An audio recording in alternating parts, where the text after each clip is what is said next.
Hello guys, welcome back to my Khejri Ghata মাচা।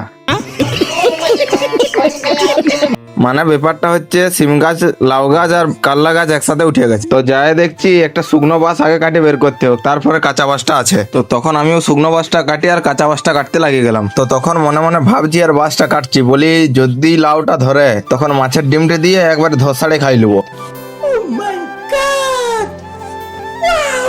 তো দেখতে দেখতে বাঁশটা আমার কাটা হয়ে গেল।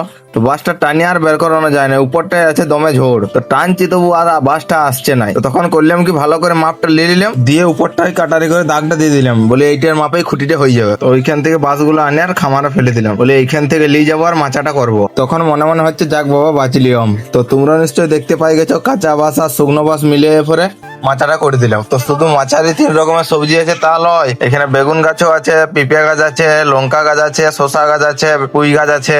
মানে এক কথায় বলতে পারো এটা হচ্ছে মিনি মার্কেট। তো সব গাছগুলোতেই যদি ধরতে আরম্ভ করে তাহলে আমাকে আর বাজার যাওয়ার ঝামেলাটা থাকবে কি নাই। আর ওই দেখো দূরে দেখতে পাচ্ছ, ওইটা হচ্ছে আমাদের সারকুড্ডো, মানে হচ্ছে একেবারে ন্যাচারাল সবজি হচ্ছে এখানে। তো যেহেতু নিজেরাই খাবো তাহলে আর ইউরিয়া ডিএপি কিছু দিইনি, শুধু গোবর সার দিয়ে চালাই দিচ্ছি, বলি ভালোভাবে খেতে হবে, ভালোভাবে বাঁচতে হবে। আর তোমরা যদি ভিডিওটা ভালো করে দেখেছো তাহলে বুঝতে পারবে এর পাশটাতে আছে ডোবাটা, মানে মাছ কিনার ঝামেলাটাও চুকে গেল। তো শুধু এইখানেই যে সবজি গাছ আছে তা লয়, ঘরে আরো সিম গাছ আর লাউ গাছ আছে। তো আমিও মাচাটা করে আর বেগুন গাছে লঙ্কা গাছে মাটিটা দিয়ে দিলাম। আর তোমরা এরকম ছোটখাটো ভিডিও দেখতে হলে লাইক কমেন্ট শেয়ারটা করে দিবে।